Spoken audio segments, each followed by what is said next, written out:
This is Retro Sports Radio. Visit RetroSeasons.com for more sports history. Listen to Leo Durocher. Chimney Sweep, America's #1 soot destroyer, presents the famous fiery manager of the Brooklyn Dodgers, Leo Durocher, in a sparkling new 15-minute program, Your Sports Question Box. You send in the questions, any question on any sport or game, and Leo answers it. For every question used, Chimney Sweep Soot Destroyer pays the sender $5. And the question considered by Leo the most interesting nets the sender $50. Compliments of Chimney Sweep. Send in your question tonight.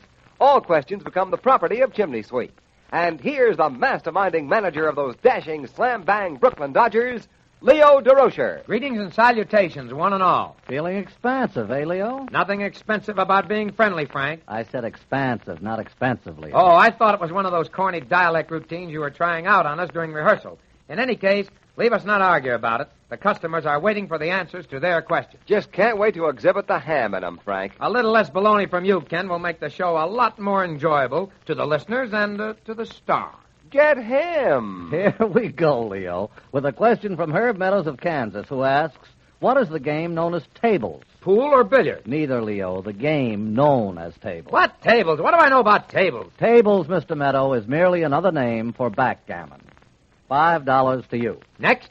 Ruth Corbett of Pittsfield, Massachusetts, would like to know where the game of baseball really originated. So would a lot of other people. Meaning what? That you don't know either? Nobody knows for certain. They've been trying to answer that one for years. Well, Abner Doubleday is registered in Baseball's Hall of Fame as having originated the game in Cooperstown, New York in 1839. Yeah, so they tell me. But if Doubleday thought up the game, how do you account for the fact that the first Dr. Oliver Wendell Holmes claimed baseball was one of the sports of his Harvard College days, and Dr. Holmes graduated in 1829? Why, that's a full 10 years before Doubleday is given credit for thinking up the game. Right, Frank, and claims of playing the game go back even further than that. There was one man, Alexander Cartwright, who said he invented baseball in New York City in 1845. Now, that was 6 years after Doubleday. Cartwright never said he invented baseball, Frank. He improved and revised the game and is pretty generally credited with laying out the first regular baseball diamond, just about as it is today. Cartwright also helped to draw up the game's first official rule. Well, to get back to the question, Leo, you say there is no answer to it? No accurate answer, Ken, that I ever heard of. Meanwhile, $5 to Miss Corbett. And now, I'd like to take the mic for a few seconds. Now, go ahead, Ken. I'll spend the time massaging my tongue. Ladies, don't let soot double your housework this winter by dirtying up drapes, curtains, slipcovers, and walls. Get rid of soot right now, right in your furnace, with quick, simple, almost miraculous Chimney Sweep Soot Destroyer. Yes, Chimney Sweep is the easy, work-saving way to clean out soot from furnaces, flues, fireplaces, and chimneys. Soot that dirties drapes and furnishings, steals valuable heat, and exposes your family to chimney fire and cold gas explosion dangers. Chimney Sweep is safe, perfectly safe, so easy to use, too. Just sprinkle a cupful of Chimney Sweep on the fire every week as directed. No fuss, no muss. Use Chimney Sweep in coal and oil furnaces, coal and wood fireplaces, stoves. Get Chimney Sweep Soot Destroyer tomorrow. Only $1 big 3-pound can, only $1.89 giant 6-pound can. All hardware department and chain stores. Refuse an imitation or substitute. Insist on genuine Chimney Sweep, America's #1 soot destroyer. And for a much cleaner, much warmer home, just sprinkle Chimney Sweep on the fire every week. And now back to Leo Durocher and Frank Chase and your questions on sports. To Springtown, Pennsylvania this time, Leo, where Mr. J. Kirkland is waiting to learn what sporting rights are. And here's the information you want, Mr. Kirkland. It's like this. Say I'm coaching at first. Pete Reeser is at bat. The guy pitching for the other side throws Pete a fast one on the inside. This is going to be good. You're telling me. Anyway, Pete steps up and hits a line drive to deep short. The shortstop knocks it down, finally finds the handle, and fires it to first base. In my opinion, Reeser is safe a full step. But the umpire, a guy who's studying Braille in his off time, calls Pete out. Why, the cement head. Oh, Reeser or the umpire? Are you kidding? So, okay. Now comes the things known as sporting rights. I walk up to this blind umpire and start telling him how Reeser looks safe to me. You see, that's the first of my sporting rights. Uh-huh. Then what happens? Why, that no-good bum's never heard of sporting rights. And he still says Pete is out. And then? Then I fall back on sporting right number 2. That gives me the privilege, or right, of reminding the umpire of his background and ancestry. Yeah, but Reeser is still out. Not only that, but I'm generally out, too, right out of the park. Wonderful things, those sporting rights. Only thing is, nobody's ever told the umpires about them. And that, Leo, was as beautiful a bit of malarkey as ever I've heard. Ken, if you'll be so kind, please tell Mr. Kirkland what sporting rights are. Sporting rights, Mr. Kirkland, and you might get a load of this too, Leo. Sporting rights are the rights of fouling, shooting, taking or killing game or rabbits, and of fishing on or over a given area or within certain boundaries. Those are sporting rights, Mr. Durocher. Yeah? Well, what do you know? Am I going to be smart when this program is over? And here's our next question, Leo. James Vogel of Cape Cod, up New England way, seeks some information on diving. Well, that's a setup used by punk promoters of boxing or wrestling bouts in which one contestant throws the match. It's known as taking a dive, and is one of the lousiest... Whoa. Mr. Vogel's query has to do with diving in water, Leo. Start from scratch, and please listen to the whole question. What are the standard points in diving contests? Well, for goodness sakes, by chance I have the facts right at my fingertips. The table from which a diving judge makes his decisions are 6. Completely failed, no points. Unsatisfactory, 1 or 2 points. Deficient, 3 or 4 points. Satisfactory, 5 or 6 points. Good, 7, 7.5, 8 or 8.5 points. Very good, 9, 9.5 or 10 points. Yeah, but how many points for the girl's figure? The rules don't say, Leo, but it's $5 for Mr. Vogel. Next. Corinne Adams of Montana gets her $5 for this one. She says she was bowling a game or two last week and saw a sign in the bowling alleys on which was printed the bowler's prayer.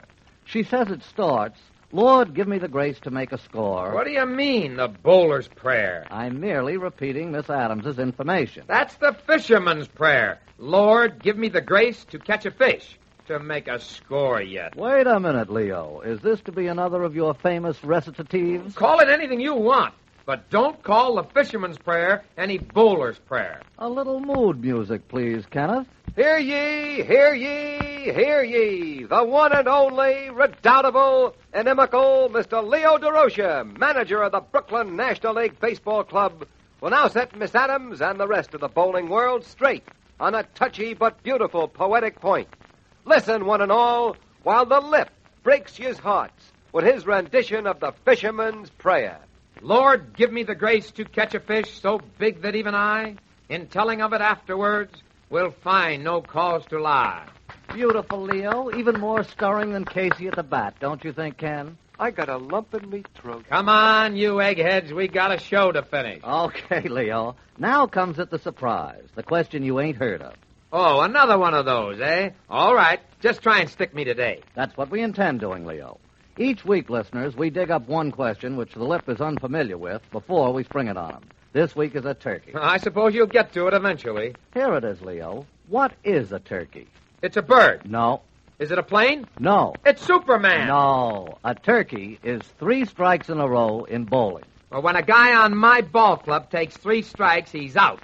And I don't call him any turkey. I can imagine. Now back to the customers, Leo, with one from right around the corner. You mean from Brooklyn? That's right. Edward Drummond of that famous borough wants you to tell him the correct length for a lasso. You say this guy's from Brooklyn? That's the address he gives in his letter. And he wants to know about the length of lassos? What's his job? Roping ticket scalpers? Maybe so. Now, how do you like that? A good citizen of Brooklyn, and he's only interested in lassos. Oh, well, it just goes to prove that there are some people in Brooklyn who haven't got the Dodgers on their minds all the time. Mr. Drummond, there is no correct or standard length for a lasso. In rodeos, most of the cowboys use a rope of between 40 and 50 feet in length, but the ropes can be either short or long, depending on the roper's preference. You tied that one up good, Leo. Yeah, sure. But it's still a disappointing question to get from a fellow who's practically your next-door neighbor. Why, supposing everybody in Flatbush started to get interested in roping and the length of lassos, what would happen to our attendance record? It's a dangerous trend, Frank. Hey, look, Leo, maybe this Mr. Drummond just moved to Brooklyn. Well, that's an idea. I hope you're right. Lassos yet. Trouble, trouble, trouble. And now we come to our choice of the most interesting question of the week. What is the oldest known sport in which only 2 contestants took part? Hold it, boys. Before you give the answer to that one, Leo, I've got a question for every homemaker. Ladies and gentlemen, what is one of the best and best-known soot destroyers in America? The answer is chimney sweep. Don't blame the coal man if you're burning more fuel than ever, yet getting less heat than ever in your home. Maybe it's soot in your furnace, stealing heat, wasting fuel. Right now, use Chimney Sweep Soot Destroyer. Chimney Sweep is the quick, easy, almost miraculous way to clean out soot from furnaces, flues, fireplaces, and chimneys. Soot that steals valuable heat, dirties drapes and furnishings, and exposes your family to chimney fire and cold gas explosion dangers. Chimney Sweep is safe, perfectly safe, so easy to use.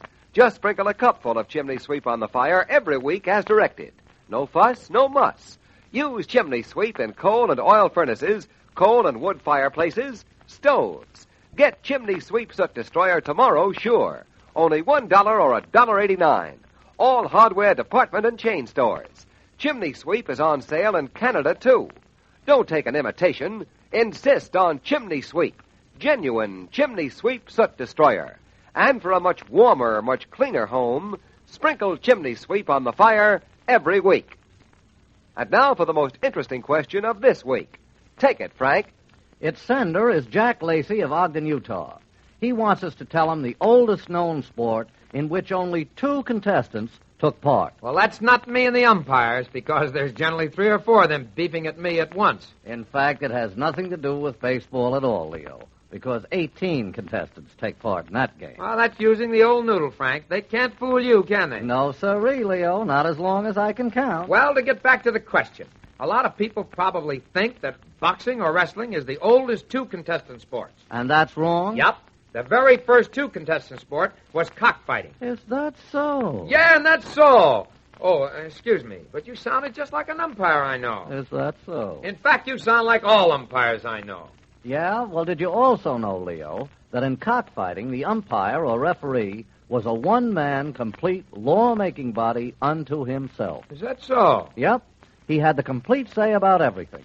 His decisions had to be accepted by officials and spectators, and there was absolutely no appeal from his rulings. Well, brother, now I know where those National League umpires must have gotten their early training.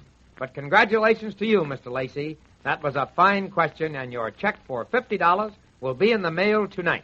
Time's about up for today, gentlemen. We've just got a minute or 2 left for me to tell the good folk in our audience how to join in the festivities with us. You know, folks, this is your sports question box. You send in the questions, any question, on any sport or any card game. For every question used on any program, we'll mail the sender $5. But that's not all. If your question is judged most interesting of the week, we'll mail you a check for $50. Just write your question on a plain piece of paper and be sure to include your name and address. Mail to Leo Durocher, American Broadcasting Company, New York 20, New York. This is Leo Durocher saying, see you next Sunday, same time, same station, when I'll be back for Chimney Sweep with more answers to your sports question box. Meantime, remember, even an umpire knows there are 2 sides to every question. Friends, don't let soot in your heating plant start a chimney fire. Don't let soot clog your furnace flues and perhaps cause a dangerous coal gas explosion. Don't let soot steal heat, too, and dirty up your home. Get Chimney Sweep Soot Destroyer tomorrow from any hardware, department, or chain store and start using it right away. If your dealer happens to be out of Chimney Sweep, just mail $1 along with your name and address to Chimney Sweep, Orange, New Jersey. That's Chimney Sweep, Orange, New Jersey.